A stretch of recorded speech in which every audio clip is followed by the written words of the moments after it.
Luciano, great to see you. Great to be chatting with you here. Thank you, Pierce, for the invitation. I'm really Yeah. happy to be here as well. Yeah. So Luciano Melo, Omni-Integration.net is your website.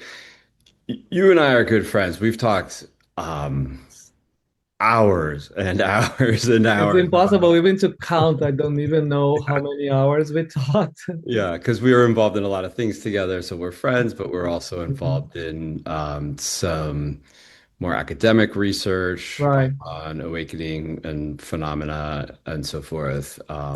That we won't talk about today. This is more of on our sort of personal side. Right.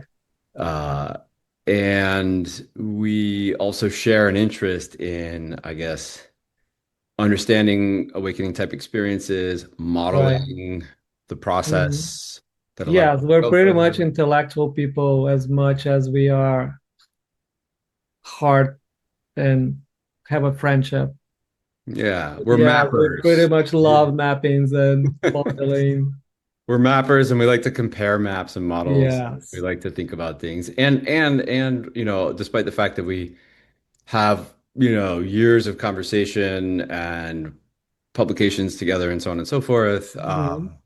we disagree on, not disagree, but we have different ways of approaching, different ways of I think thinking. the way I see that is not a disagreement, is just a different perspective of looking at things, which are very complementary. And I like to welcome seeing a phenomenon like, for example, awakening from multiple perspectives. Yeah. And Yeah. really like your perspective. It was highly influential on my perspective. So Yeah. Yeah. Well, and likewise. So yeah, what I thought we would do is kind of test out a new format that I haven't done before okay. at I love to be a Multidharma. guinea pig. So Yes, you're the guinea pig. So Multidharma videos are usually me explaining the Multidharma model, and that's been kind of like what the you mean the threads model, or the yeah. thread model is part of the okay, yeah. Yeah, so it's usually me explaining different aspects of the model and sort of Hmm. Hmm. me talking about the phenomenology, me sort of, maybe giving some of my own experiences, but also talking more generally. But what I've decided to start to do is to get guest speakers that I interview about different facets, different Hmm. kinds of experiences, different Right, right. Of places course. within the process. Now I'm going to say that your work is very comprehensive and you have a lot to say about, kind of the whole Of course. thing. Of course. But I'm going to say that your specialty, let's say, because we each have kind of an area that we're Right, most right. attuned towards and most interested in and most helpful in talking to other people about. And I think in your case, it has to do with this topic that in multi-dharma would be a process of braiding and integration. That's what Yeah. I call it. Yes, yes, yes. So, within the kind of the if we're talking about the multi-dharma map, what we're Hmm. gonna do is zoom in on Of the course. area of that map that I call braiding and integration. Yeah. Um, Braiding and integration are kind of like two sides of the same coin. It's like Of course. braiding is what happens Uh, when you're not integrated, and then integration is what happens as a result of braiding. So that and for then me, it's that's perplexing, and that is paradoxical, and then it can bring some instability, but then of course you get used to yeah. it, you start to integrate better. Yeah, we can talk Yeah, all of yeah. that. So yeah, all of the above I think is worth talking about.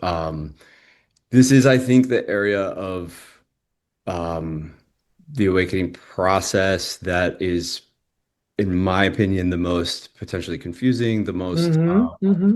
potentially destabilizing, the most unique and individual. Right, right, right, And so, therefore, I think it deserves some careful attention and some, different ways of thinking about it. So right. I've talked a lot about, how I think about Of brain course. integration, but I want to give you the floor to be able to talk about how you think about it. Where do you think is a good place to start? So even if the person only in the beginning of the process of awakening is only accessing or exploring one dimension or only one thread. Let's imagine that is the emptiness thread. Let's imagine that is a long process of realizing no self and then phenomena is empty in fundamentally. And the world is not even here, right? That is which is related to that dimension is related to that thread.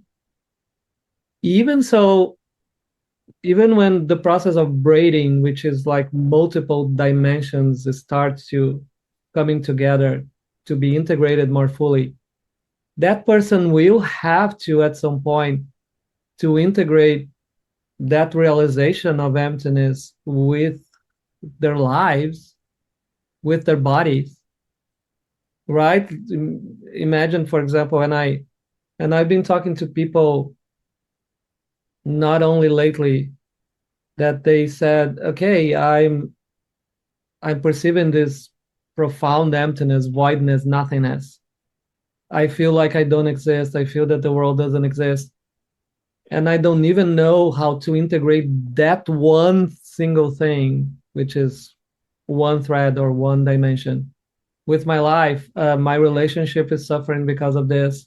My work is suffering because of this, right? So I think it's important to start realizing that the process of integration can start with only one dimension. It's not even when braiding or the process of full integration starts or comes to be. So that's where the point that I would like to start. And then I think the omni integration approach or system uh, is designed to help that person start that kind of integration since the beginning. Of course, it's much more specialized in my view when really the braiding and the process of all of those dimensions starts to really come together because, as we said, it is perplexing. It is paradoxical in the beginning. But even it's paradoxical when, again, people are in emptiness and they have to live a life, then they have to pay their bills and they have kids. And sometimes love is not even present because love is only a concept and it's empty. So how do I do that? How do I live my life? How would I continue loving my kids or, you know? So that is the paradox again that happens when you try to put one dimension with the physical dimension. It's already like two things that are trying to integrate, two things that are wanting in a way to be integrated, right? So the paradox already starts with those two dimensions, which is the life and the non-physical dimension, whatever that dimension is.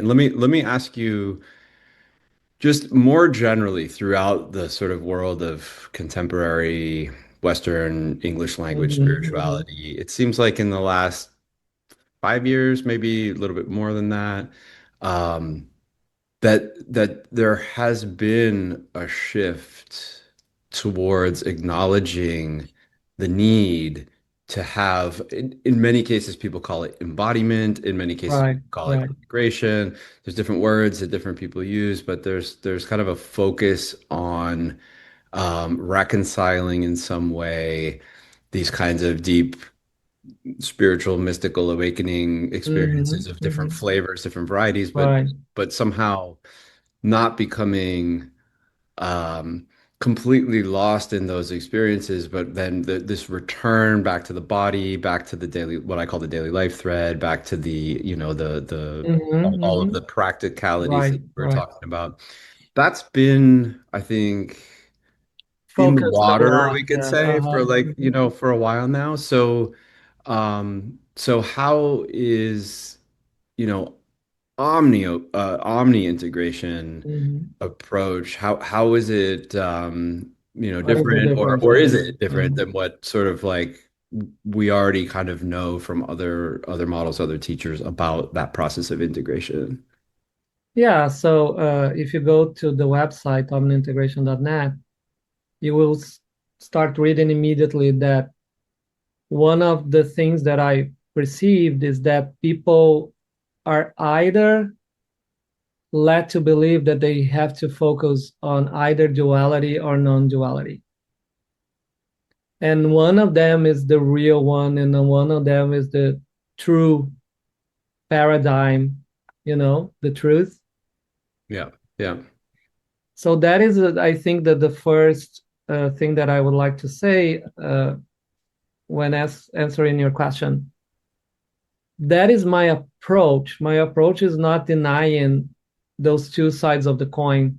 There is a basic polarity in my understanding, polarity in the reality in terms of the universe itself, which is related to yin yang, which is related to duality and non-duality, it's related to the feminine and masculine. And when I talk about feminine and masculine, I'm not talking about gender, societal roles.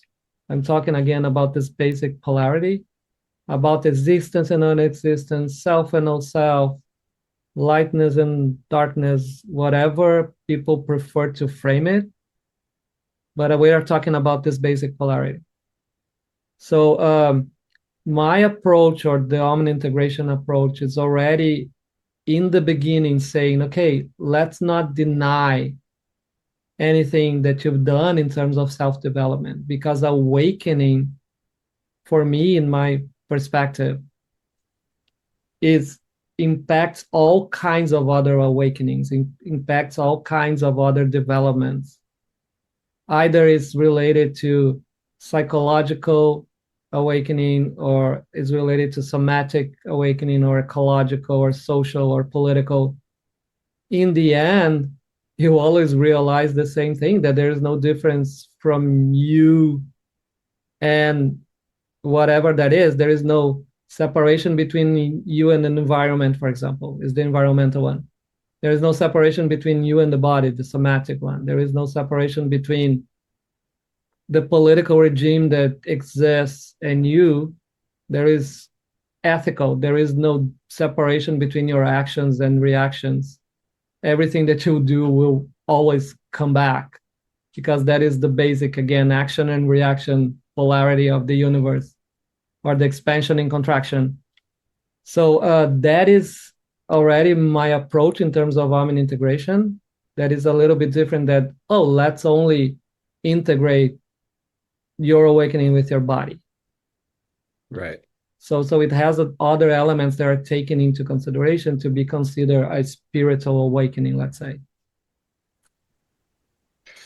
All right. So let me before we get to kind of the The nitty practices and gritty. more the nitty-gritty, yeah, since we're kind of at the beginning and setting the table, still, I want to ask you just a couple questions based on what I just heard about what kind of metaphysical assumptions are behind what you just laid out. So I think what I heard you say is that in contemporary spirituality, non-duality circles in Mm-hmm. particular, that there's an epistemology, or like a Mm-hmm. Mm-hmm. belief that That the, non-duality the is the only non-dual truth. Yeah. the non-dual is truth, like the absolute is the Mm-hmm. true, Mm-hmm. and the And the relative relative is not true. is not true.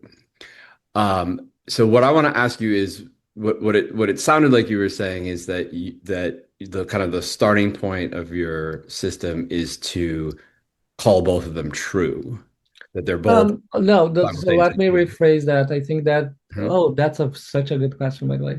Hmm. Is not that both are true, those are valid perspectives. Okay. Hmm. So let's imagine, for example, that I have a very physicalist perspective. I only think that the world is made of atoms, made of matter, right? Uh, I understand the laws of physics and quantum physics, and that is my paradigm. And let's imagine that suddenly you have an out of the body experience, right? Let's just imagine this scenario. It doesn't mean to be true. Let's imagine that you get out of your body one night, you never tried anything, and then you see yourself laying in bed, but you are outside of your body. It may be the case, not always true, that that will change your paradigm, right? Oh, now I maybe understand that I have more than one body.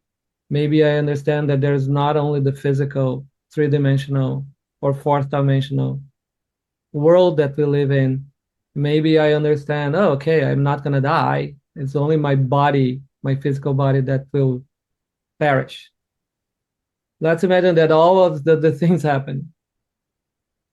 It doesn't mean that just because that became suddenly true for you, you have to deny all of the physics and all of the biological evolution, right? It doesn't mean that that is not also valid. Right, right, So that's why on the website there is a sentence that to me one of if it is a more balanced kind of approach, you don't hold anything super tight.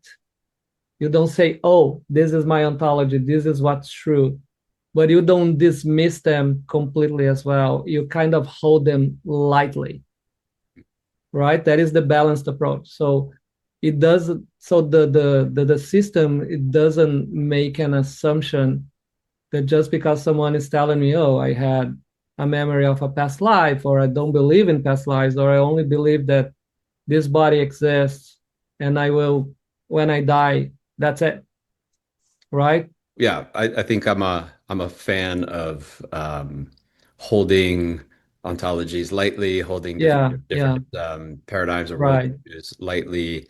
Um, neither needing to cling to them or deny them. Even though when I you think it's super hard because when an awakening happens, it's so fundamental. You feel like finally I found the truth, right? So it's just like before. It's so fundamental, the fixation on the self, on identity in this life. It's so difficult to let go of that fixation. It's the same happens when awakening occurs, right? You go from one fixation to another, from one identity to another.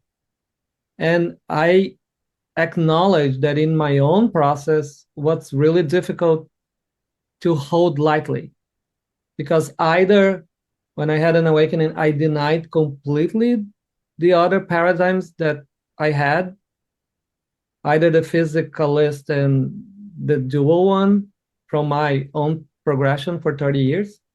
I denied that they were true because now I had found the truth, right? So I just, at one point, of course, it becomes clear in the development, I just changed from one identity to another. Now my identity was the awakened person who knows the truth.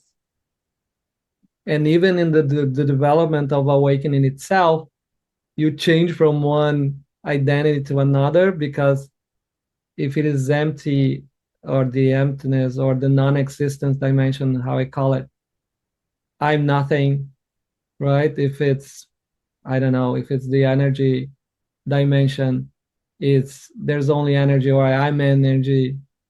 So you always find a way of creating, at least in my perspective, that's what happened to me. I'm not gonna make the assumption that it happens with everyone, but it's there is a natural tendency, I think, for people to jump from one identity to another until you say, oh, okay, now I think it's time to not fixate, neither dismiss all the identities.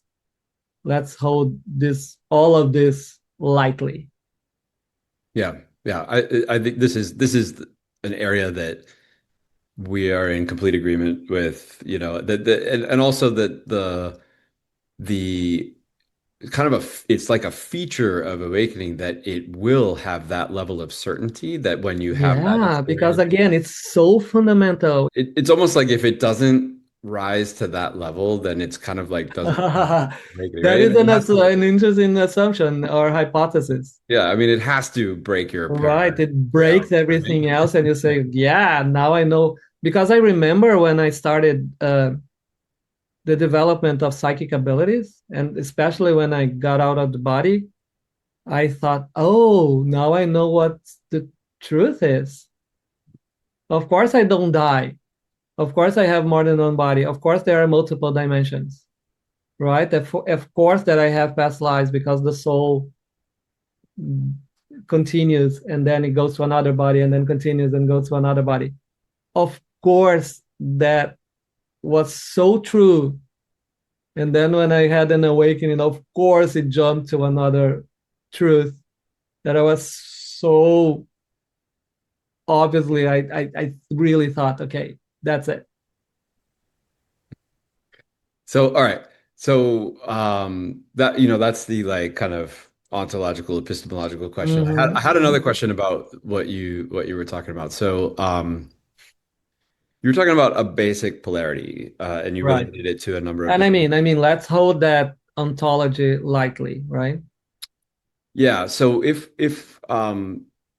so I wasn't clear when you were explaining this basic polarity. If you are organizing, like, there's a basic polarity, whatever you want to call it, A and B, Right, right, right. and Two sides of a coin, yeah. A is non-existence and B is existence. And then inside of B were all the different kinds of experiences that you were talking about that you could have. Yeah, yeah. In a So, way, yes. so In a way. is like the overarching system that you're presenting has a basic polarity like baked into the whole thing. I want to make sure I'm understanding and Um, following because it also sounded like you said like essentially any type of experience when you go into it further and you get to the bottom of it turns out to have a basic polarity yeah, exactly. itself Exactly. and the other Exactly. and the opposite. Mhm. And so it's both kind of like for you, it sounds like it's both kind of like a model of how reality works, but then it's also like a methodology for Yes. when you're Yes. in the experience to work Exactly. with this basic polarity. The masculine is about what can I do to change the condition that I'm in. So let's imagine that I that was my case. I suffer.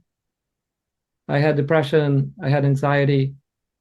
That's why I started meditating. That's why I want an awakening. So again, this is the masculine approach. What can I do to change my own reality? What can I do to stop suffering? But it's also has to do with the other side of the coin, which is the feminine. You, in order to have balance, you always, not always, but in most cases, you have to think, okay, can I surrender to this without trying to change? Can I let everything be what it is without the need to change? Can I allow everything to express itself the way they are, right? Because in my view, there is like this basic desire that everything in the universe wants the same thing. That is the freedom to express themselves freely without coercion. I want that. I imagine that you would like that to be authentic, to not need to be coerced and not need, okay, I cannot say anything in this context because otherwise they will judge me or I will, whatever, lose friends. So that is my one of the perhaps basic assumptions, but it's not necessarily something that I hold tight. That we all want this. We all want the freedom to express ourselves freely, and everything in the universe wants that. When fear comes, does fear want to be something else other than fear? You know what I mean? So this idea that I need to change fear or fear cannot be fear because I want fear to be peace, you know? And then so there's always this balance in terms, okay, what kinds of approaches that are more on the side of masculine, yang, or the approaches that are more on the side of yin or feminine. I mean, so I'm starting to get a picture of kind of the practicality of this.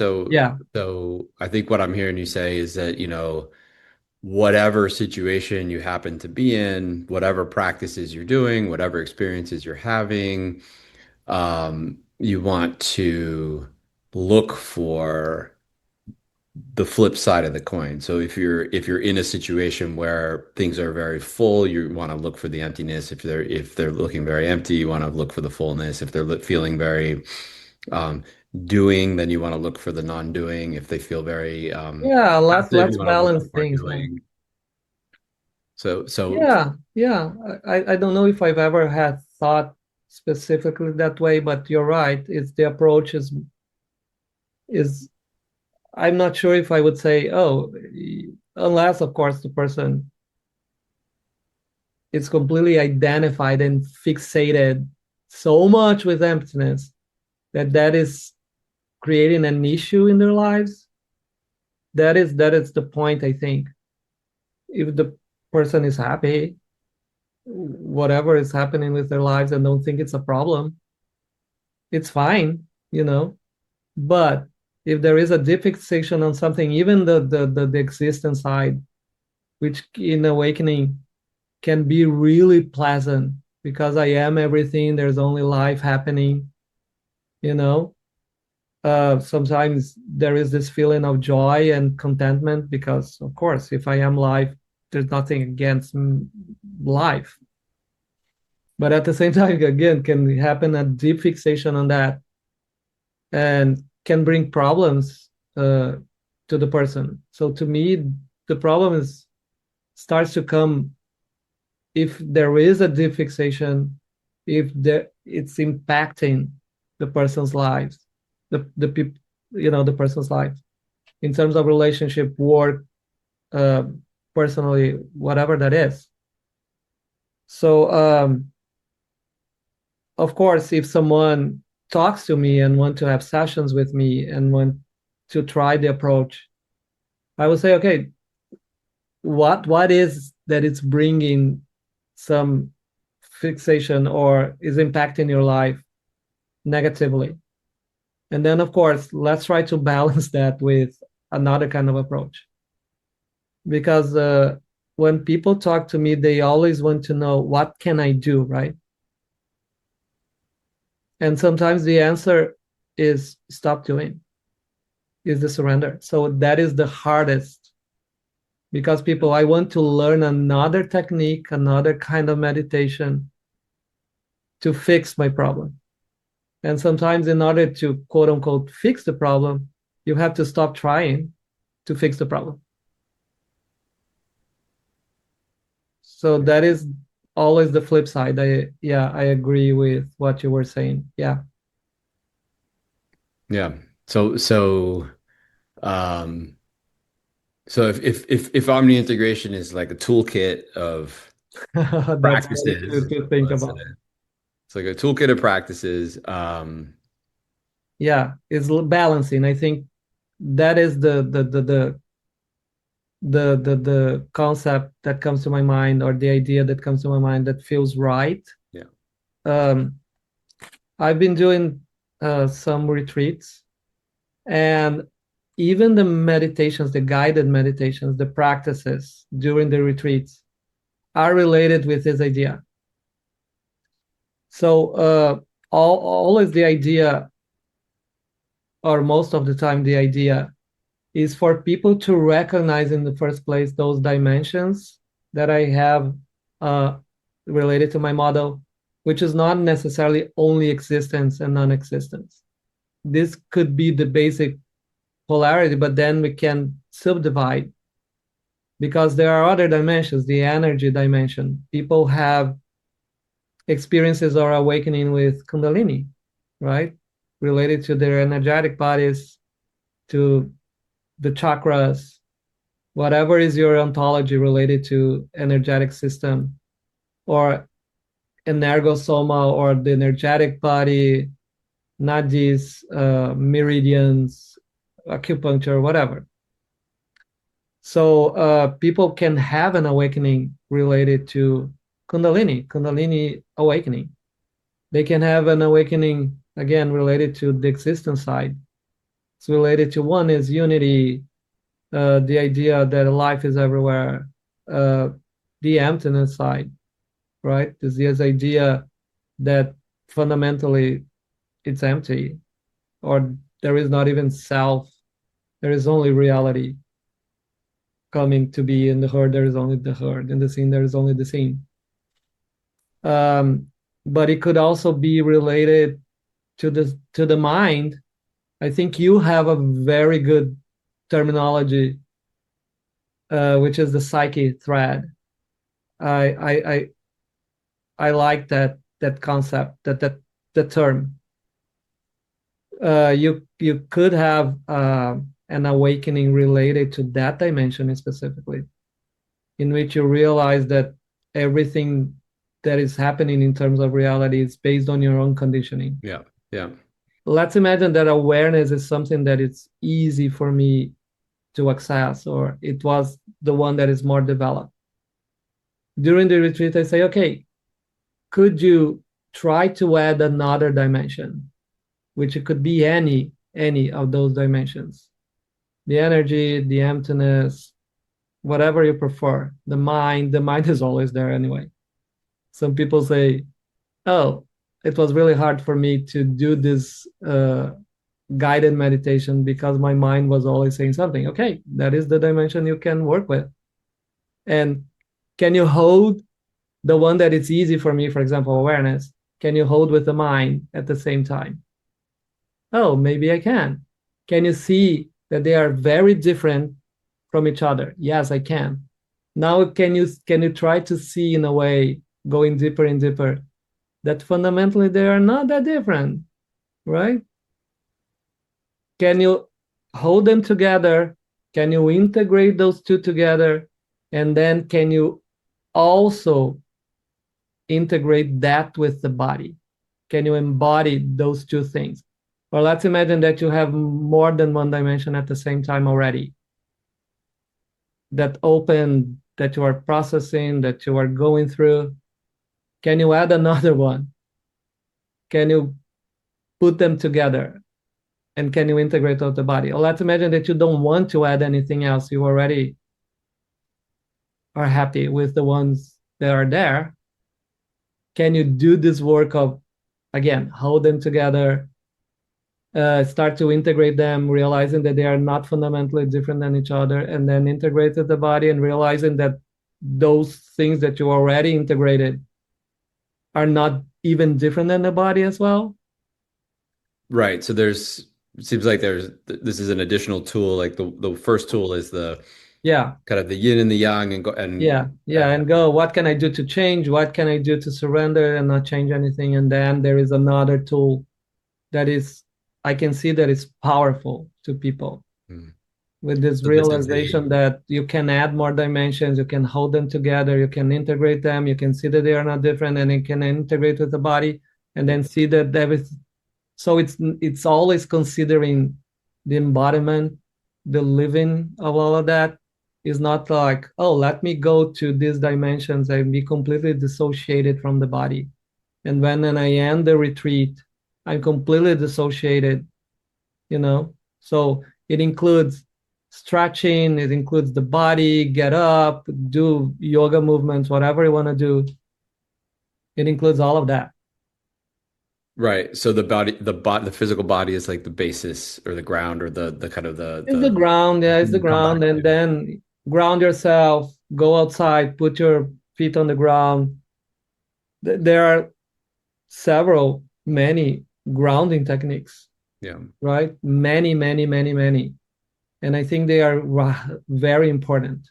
So aside from the body, like the body is kind of like the ground, and Right. then um how many other elements or dimensions are you identifying that people can kind of use as I'm getting the picture of, it's a palette of paints and you can, Yeah, yeah, combine blue and yeah, red and then you can yeah, yeah, of add a little course. bit of white and And you can you kind of don't play even with these want things. don't How need many to do colors that. are there in the palette? So in the core dimensions, there is awareness, existence, non-existence, the mind, energy, and primordiality and potentiality.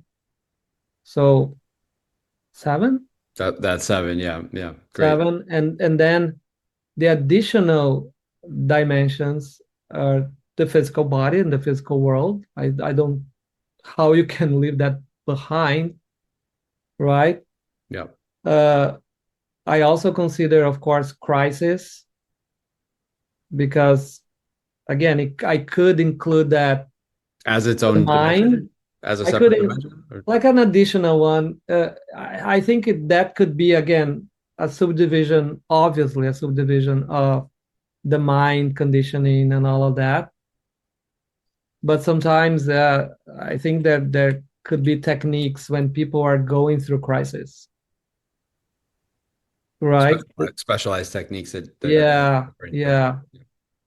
For example, if a person is going through a Kundalini crisis, I cannot even sleep anymore. That is a crisis, right? The Yeah. person is completely sleep deprived because of Kundalini out of control. What is the technique that the person can do to first diminish, to first uh, kind of fix that problem? It's a very masculine approach in a way. But it sometimes the approach could be okay, can you let Kundalini be instead of trying to change? And maybe that's what resolves the issue. So it's always again the balance. So I consider that a kind of additional dimension. And then there is also the dimension of subtle expanded perceptions because This is like the psychic and clairvoyant stuff you were talking about earlier. yeah, because again, not everyone, in my view at least, who goes through the process of awakening, number one, they have crisis. Some people they don't. And I'm mystified because I had so many, you know. It's always cyclical for me. There's always like a period of stability and then a period of instability that I had to integrate. And some people say, yeah, I never had it. Or some people, it's like all the time having a crisis. So again, it's a distribution. Some people have really issues with embodying, which is the body dimension, but some people don't. It's really easy for them to integrate. And some people are in the middle. And then again, the psychic abilities or the subtle expanded perceptions. Some people never had, and it doesn't come with awakening necessarily. But some people already are psychic in the beginning. Sometimes with the awakening, it goes away in a period, and sometimes it comes back. And for some people, again, is the distribution in the middle. Or some people even go through the entire life without never psychic abilities going away. Yeah. So that's why I consider them kind of additional because there is an entire distribution and they don't seem to be necessarily like the fundamental or the core dimensions. I don't know if that makes sense, but I hope. Yeah, yeah. So okay, so there's these 10 Yeah, core and also additional dimensions and you've got a basic polarity for each one, and then you yeah. also have the kind of the palette where you can now draw, the different things together, Mhm. pull them into the body. What does that actually look like? Like, what does somebody actually do? Are you teaching like a meditation, or is it a particular technique, or what's Yeah. the Mhm. what would somebody like? Maybe even if somebody's listening to this conversation and they wanted to sort of get a taste of the sort of thing that you Yes. would guide people with, what would you, say that they should do in terms of Yeah. doing something? I know sometimes it's going to be stop doing, but what's the Yeah, actual it's practice? always it's never only stop doing Yeah. because it again it's a balance between masculine and feminine. So if someone came to me, they are doing something, right? And even if I think, okay, the best approach is to do a practical experiential meditation or even exercise with the person, again, it is the masculine approach. You are doing something, right? You are trying to change reality or affect reality in some way.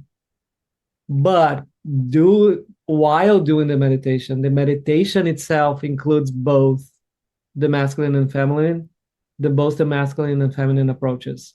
So it's both doing something or focusing on something or putting in attention on something, and at the same time relaxing and expanding and let it go of control.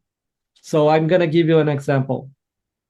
I think you remember that because you were one of the persons who told me that dimensions were related to parts of the body, right? So the one is related to the heart, right, to this area. Awareness or emptiness is related to the head, right? So For me, that's true. I don't know about for other people. yeah. But let's imagine that someone is extremely empty and it's having troubles with that because that is the point, right? Maybe I need a little bit of more of fullness about existence. I'm too in non-existence, and that needs balance. One of the ways we could do is again doing like a guided meditation or an exercise that experiential, and asking the person to have a first a masculine approach. So I'm going to put the awareness in this region, for example. Or I'm going to, if the person believes in chakras, if that is part of their framework, they could think about the heart chakra, right? Let's imagine that they don't like chakras or they don't believe in chakras. It could be only about the location, but let's imagine that even that doesn't fit the person's kind of profile or proclivities or tendencies. You can say, okay, what are the characteristics of the heart? Oh, relationships, interbeing, interconnection, feelings of love, feelings of that you are connected to everything, warmth, you know. So you can even go through that route, but you can also ask the person, okay, focus on your chest. It's a masculine approach. Now even you could even ask, for example, the person to connect that to the breath.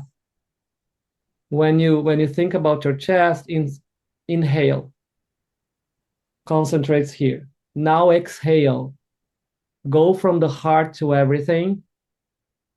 It is the other side of the coin. It is the side of the feminine. It is the side of surrender. When you stop focusing here and let go of the necessity of focusing in one quality or multiple qualities or a location or a chakra or even the inhale and you exhale, what happens? Even if you do this exercise with me, if you inhale, of course, there's a feeling that everything concentrates here, right? If you exhale, there's a feeling that the field expands. When that feeling of the field expands, of course, the idea of a self ceases to be the case. Instead of a self that is compressed, that is contracted, when you exhale, there is a feeling, if you follow the breath exhaling, there is a natural feeling that the self is not part of that anymore at some point. You are everything, or you are the entire field. So that is a very simple, very, very simple exercise in which you can do in any part of the body with any kind of quality if you don't like parts of the body. And even with synchronizing a little bit with the breath that we do 24/7. So from that point that is related to a dimension of awakening, right? For example, the head here that is more empty or awareness related to, you can go from the first point of development of of the dimension that is more contracted, that is more related to you, and then you can expand and see, oh, that is the way that development ends. It's like it ends with me, like let's say, and there's only that quality related to that dimension, like emptiness or vastness, which is related to awareness. So to me, what is difficult for people is that in surrender, there is always the feeling that you're going to lose yourself, because that's the idea of surrender. You surrender your ego, you surrender yourself.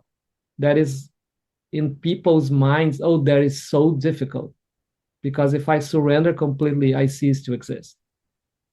Again, goes to the fundamental fear of everyone, which is the fear of death, of fear of non-existence. But if you, what I keep seeing with people that I do these exercises is that when they realize that they do this all the time in terms of inhale and exhale, so they surrender 12 hours of the day, and 12 hours they do the masculine. They think, oh, okay, it's not that hard, or it's not that difficult to let go of myself. So that is one of the examples that is possible to be done. Yeah. Great. Thanks. Was it clear for you, or do you have any questions about it? Yeah, no, I think it's clear just to give a flavor. I mean, Yeah, we don't need to go into all of the details of it, but I can see how that is playing with both a polarity, a basic polarity, right? The inhale, exactly. the exhale, the contraction and release. And it's also potentially, located in different parts of the body or in different Yeah, or kinds of chakras or qualities. whatever you want to do it. Yeah. So I can see how it could be used to sort of like blend different qualities together or different areas. Yeah, and then what I do sometimes, and that is to me is the interesting part about my work that is more specific about Omni-Integration, is that let's imagine that someone is really easy again to access awareness or to access emptiness, or and the person wants, okay, I would like to add another dimension.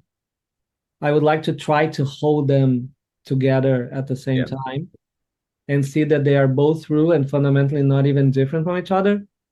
So I say, okay, start with the dimension that it's easier for you. Now see what comes for you naturally. What is the other dimension? Sometimes it's something that it's already happening with the person, but the person never realized that there is already another dimension that is kind of opening up or showing up for themselves. And then I do this exercise, and then the first one it's already easy. It's already kind of a way that the person found, so it can add another flavor. Then you can try to compare both of them. Do they feel really different, right, in the beginning? But now do this exercise of exhale and try to go deeper into that dimension.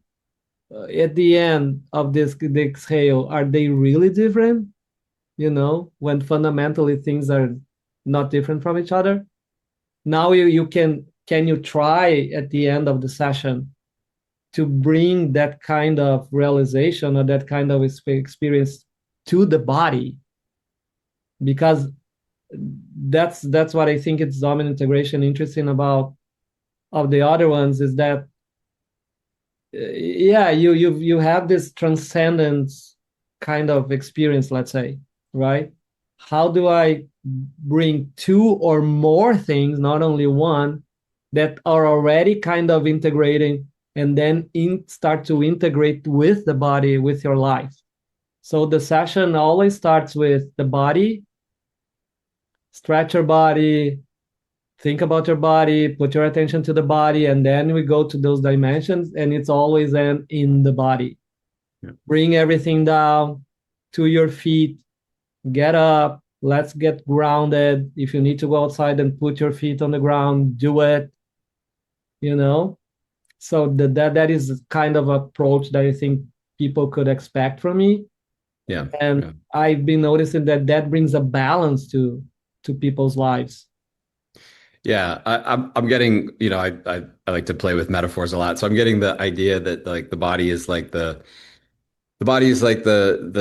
container, and Yeah. then you're kind of like, if the idea is to is to integrate two different kinds of experiences. or That three you're, or this is the four. Yeah, container in which you're mixing them, right? You're yeah, bringing those into the yeah. body so that they To can, the so that they cauldron, can, yeah. yeah, But into the then, of course, in cauldron. the end, of course, I like to play around and ask, okay, are those dimensions different from the body dimension, the physical Mhm, dimension? mhm. Right, right. Because then you, when you integrate them and you go deeper into both of them, oh, they are very different from each other, but that at the bottom of it, are they? Right, right. Right? And That's that's the where they point. start to, that's where Yeah. everything blends Yeah, together, both exactly. the contents with each other, but also the contents with Exactly. the container start to. Uh-huh. Mm-hmm. So I can imagine, somebody doing a retreat with you would have, And say, oh, this is too complex. no, no, I was going to say, I can imagine there being a lot of different kinds of difficulties, challenges that people are Yeah, yeah, experiencing yeah. kind of across the board, and you Yeah, can as across the pull them board. into the same framework. So one person is having trouble navigating, I don't know what, spiritual emergency. Another person's having trouble navigating Kundalini. Another person's having trouble because they're so Yeah, of spaced course. out. Another Or person, other people are not necessarily having trouble, but they want to expand yeah, their exactly. awakenings or Exactly. deepen their awakenings or integrate their awakenings. It's not necessarily a crisis. Yeah. Yeah, so it seems like you have, if it is a toolkit, it's like like one of those multi-purpose tools. There's pliers and a knife And and an a screwdriver and omni-purpose too. Yeah. an omni-purpose tool, right? Exactly. Yeah. So so integration not just as, embodying into the body, integration Right. not just as you know, coming back from an experience and being able to go to work and do your regular stuff, but it's actually like a full like 360 Yeah. of Yes, yes, yes. integration that you're going for. Yeah, I like the term omni for that. I think it captures it well. So what would the end result be? Like the goal, let's say, like imagine somebody who has deeply embraced this omni integration methodology and has really kind of like done, the full thing and brought all 10 of these dimensions and seen the Yeah. So let me polarity just, of all of them. Like yeah. where does it take you in the end? Like where does this go? Or what is the kind of the picture of somebody who's matured into this omni Uh-huh. integration? What Uh-huh. does that look like? No, I like that question a lot. So I will start by saying that people don't need to go through the 10, right? That is the first thing that I would like to say, because otherwise it feels like my view is that people have to go through all of them. It's totally fine if someone is going through, or I don't know, it's part of the process to go through with the emptiness dimension or the non-existence dimension. It's totally fine if it's the Kundalini or the energy dimension. So this idea that, oh, I must go through 10 if I work with Luciano, and he will force me to acknowledge all of the other ones, that is not necessarily true, right? I think there is, uh, as long as the person really embodies and live well, that is the goal. Yeah. Uh, the way it feels, and I don't want to sell it in a wrong way right now because this is hard to talk about. But the way it feels that things are natural. It's like life or reality feels natural. It feels like, oh, I'm finally at home. One of the things that it was most difficult for me in this lifetime, I never felt like I belonged anywhere. I never felt that I was home anywhere. I always felt that I had to force myself to fit in. That feeling again followed me. What that feeling was with me all the time.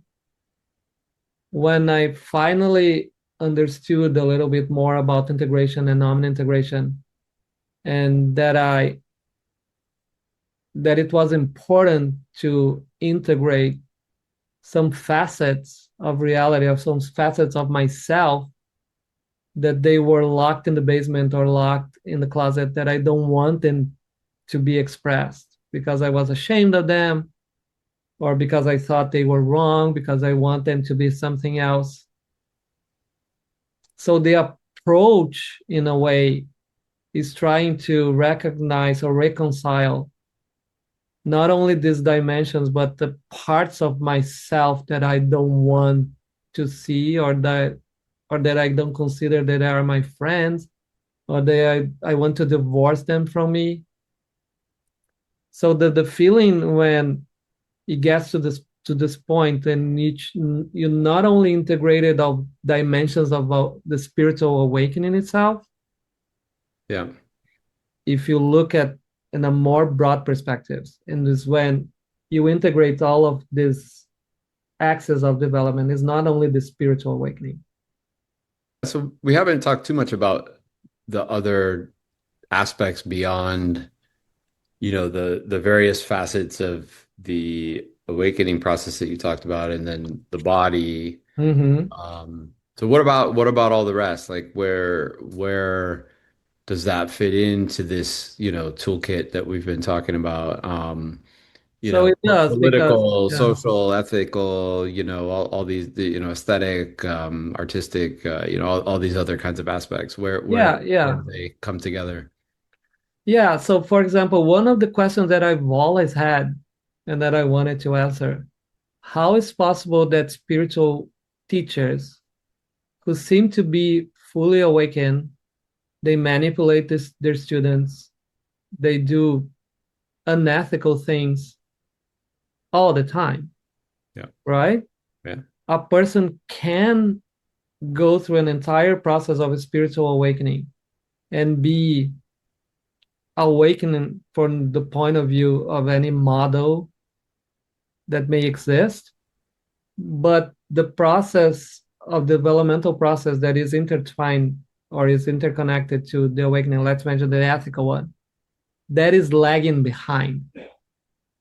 That person didn't focus on that kind of development. It only focused on the development of the spiritual awakening. So, in my view, that's why we have spiritual teachers who really are unethical. It doesn't mean that from the spiritual awakening point of view, they are not awakened.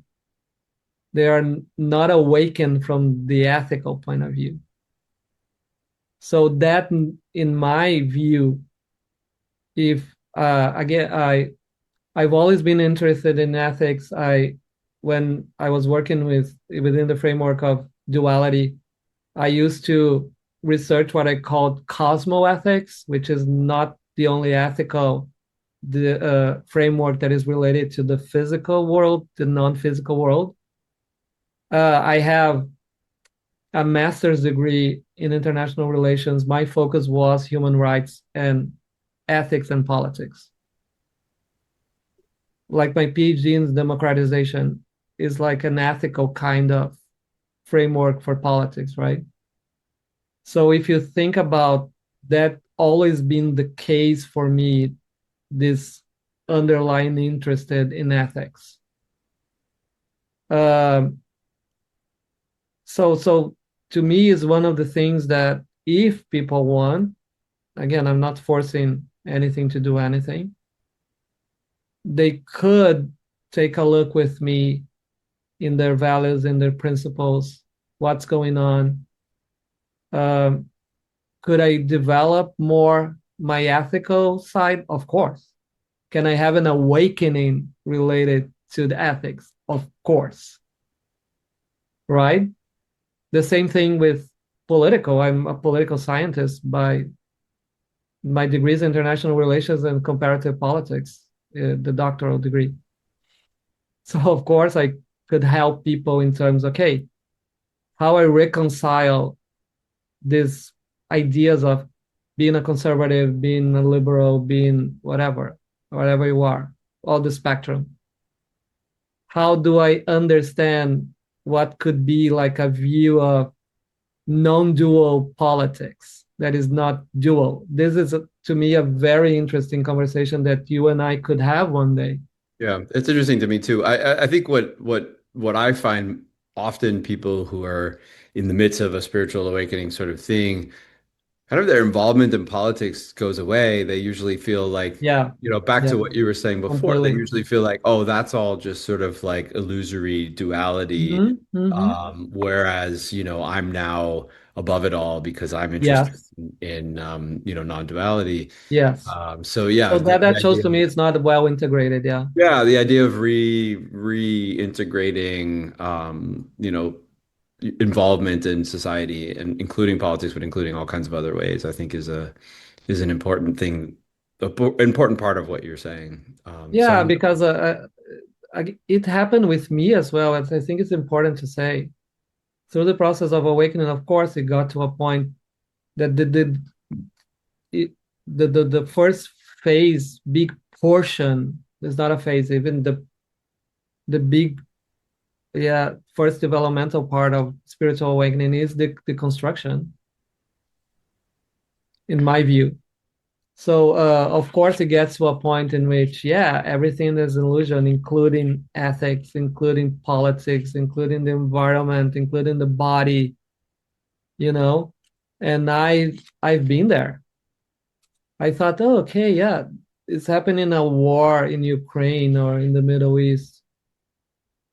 Is it, mm, is it really?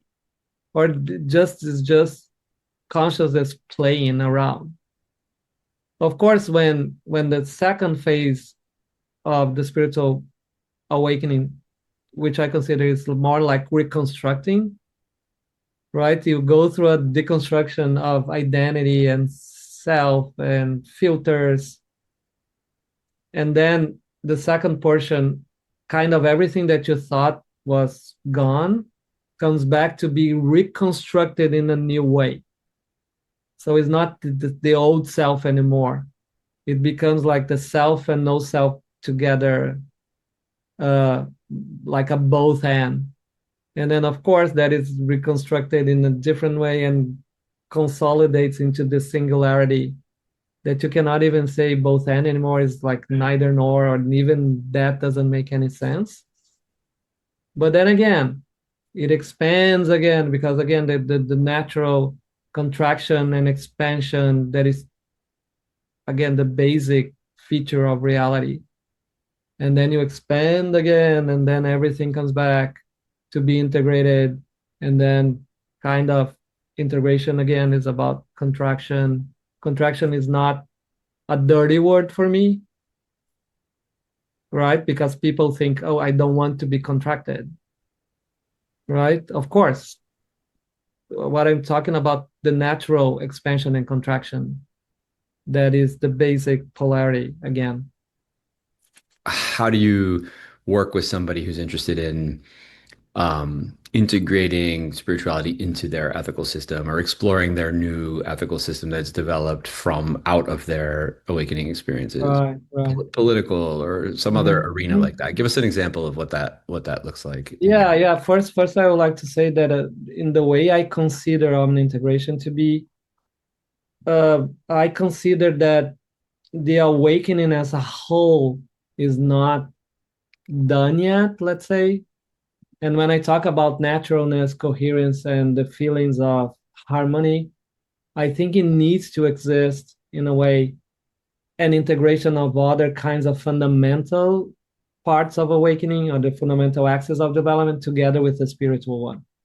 That's why I think it's one of the main issues of with some spiritual teachers with, again, I already commented on that are unethical, right? And then people think, okay, are they really awakened? But for me, there is this feeling of coherence much more strongly when the ethical, especially, is intercorrelated with the spiritual one. I think that's why Buddhism had so strongly the precepts, Mm. right? And then naturally, I think the Western society got only one part of the development of awakening and completely forgot about the one, completely forgot about the precepts or about ethics. I don't remember the term in Buddhism. the silas, the Yeah, yeah, yeah, Sheila. Yeah. yeah, exactly. Um, so in my case, if the person is interested, of course, there's never like a you have to. If the person is interested, there are so many techniques to see, okay, what is your values, what are your values, what are your principles, what you already have developed in this life, what really is your code of ethics.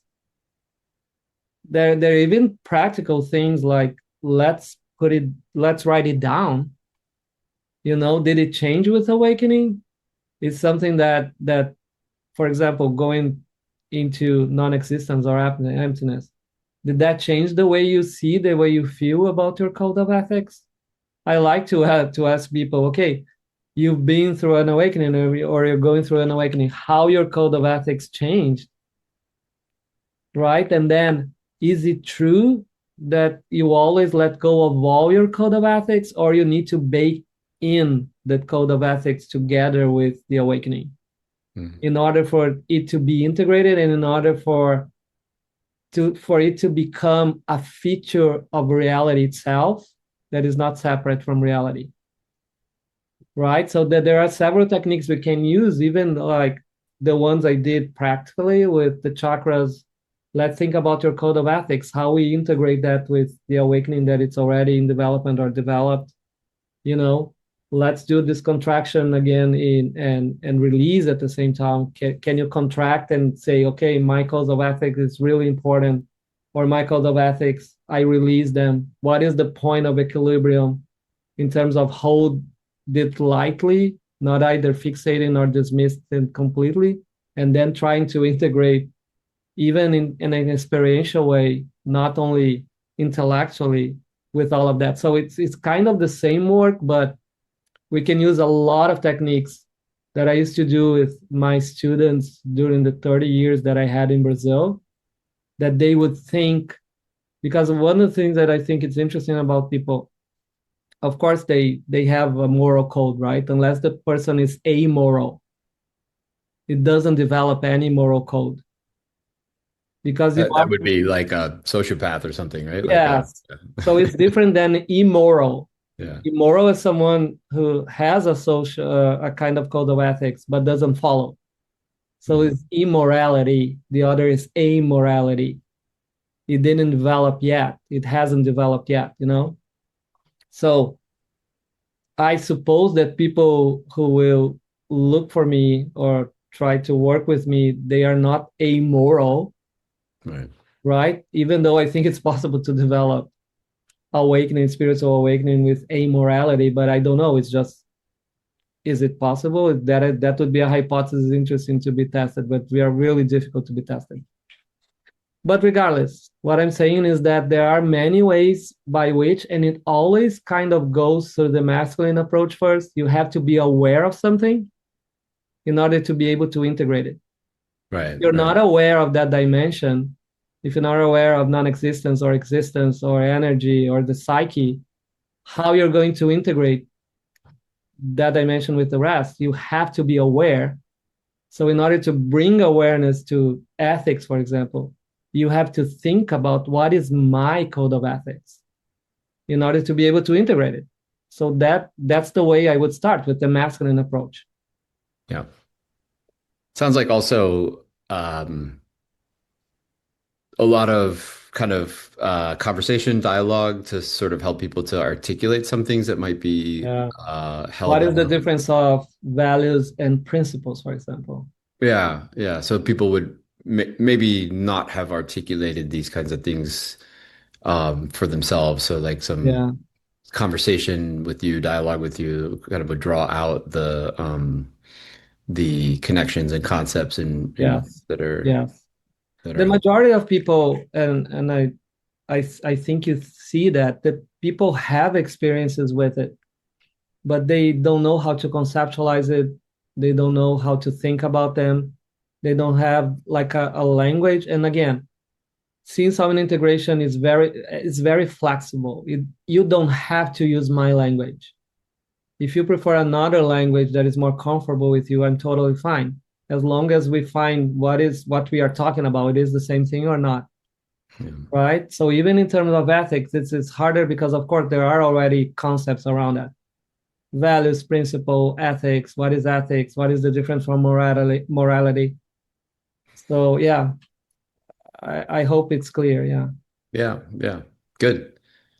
Um, are you satisfied? Is there anything that you want to add that we haven't talked about, or anything, any questions I should have asked you that I didn't, or anything that's on your mind to Yeah, yeah. conclude with? Or So let me just add something because we on my website and you talked about this. There are several kinds of awakenings or several kinds of axes of development. It's not only the ethical one, right? There is Hmm. the political, the social, the somatic, the paradigmatic, the psychological. So we could potentially work with the environmental, with those things, because again, it always kind of goes through the same process of becoming aware of something and then doing an exercise of integrating that masculine approach with the feminine approach, which is let's integrate and release, and then find the middle ground that is a point of equilibrium between release and contraction. So, of course, I'm much more specialized in some of them rather than others. Right. So we can we can talk much more about political, social, ethical, psychological, of course, because I talk a lot about how you need to integrate all the parts of yourself with awakening. That is, to me, fundamental is psychological. Paradigmatic, of course. Um, Somatic, I think there are other people who are much more specialized than me that focus on the body, yoga, or something more related to that. But of course, I know practices that are somatic, but I don't feel it's that really my specialization, let's say. Yeah. So Yeah. Good. Well, um, so here, this is the first of hopefully many interviews that I'm going to do with people who kind of talk about different aspects mhm. of awakening, different kinds of practices, different kinds of approaches, and so forth. And one of the things that I'm thinking about doing here is building sort of like an ecosystem of expertise in a lot of different areas, so that people kind of, first of all, are aware of the kind of the lay of the land, but then also maybe have some starting points for exploring some of these different areas. So Yeah. I appreciate when people say, like, here's what I specialize in, and then, like, other people specialize in other areas, and it creates more of like an ecosystem, Right. Me rather too. than like a, Yeah. guru that's sort of like, I know Yeah. everything Who about knows everything, right? everything and So can address everything? No. yeah, yeah. I So think I think throughout this life, I really dedicated myself to a lot of areas. So I have expertise in a lot of them. And of course, I know that somatic, for example, energetic is one of them as well. I dedicated 30 years of working with energies, but somatic is still lacking. And probably if I list all kinds of axes of development, of course, I'm not specialized in all of them. yeah, yeah, yeah. So but I appreciate the transparency about that. And I'm the same. Like, you and I we both have these models that are kind of like very broad and very Yeah, encompassing. yeah. And my specialty is more in sort of like modeling, mapping, intellectual, Mhm. kind of approaches. And you've articulated your specialties. And yeah, hopefully we'll have other people on in other interviews to talk about other Hopefully so, areas, yeah. and create kind of a community, an ecosystem, with. Yeah, that's why, for example, that is part of who I am. I like to work with people, like in partnership by even leading retreats. So, for example, one of the persons that come to my mind is Andrea Russell. She is a yoga teacher. She's a Ayurvedic doctor. Yeah, So she's all about the body and wellness and health. That is not my specialty. So we are trying to come up with something that blends our specialties, yeah, yeah. and then you can provide something a little bit more encompassing. But we know that if we had more people in the room that had other kinds of specialties, of course, it would be better for everyone else. Yeah. Yeah. Yeah, great. So, I mean, I think our kind of general philosophies are very aligned in that regard. So, Yeah. one of That's the why you many, have Multidharma, yeah. yeah, multi and omni. I mean, it does seem to me like the omniness of this approach that you're talking about really is more about like, I mean, it seems like an endless task. It seems like an e eternal like lifetime or lifetimes, depending on your ontology. Yeah, This exactly. would be an ongoing process that would just take for, you know, would never be finished. There's always more aspects of reality, always more aspects of life, always a different area that you could bring into this integration. Yeah, I So completely agree with you. So if you think about, especially from the relative point of view, of course, is not the absolute point of view. From the relative point of view, omni-integration is what happens. That is the process of integrating everything into one.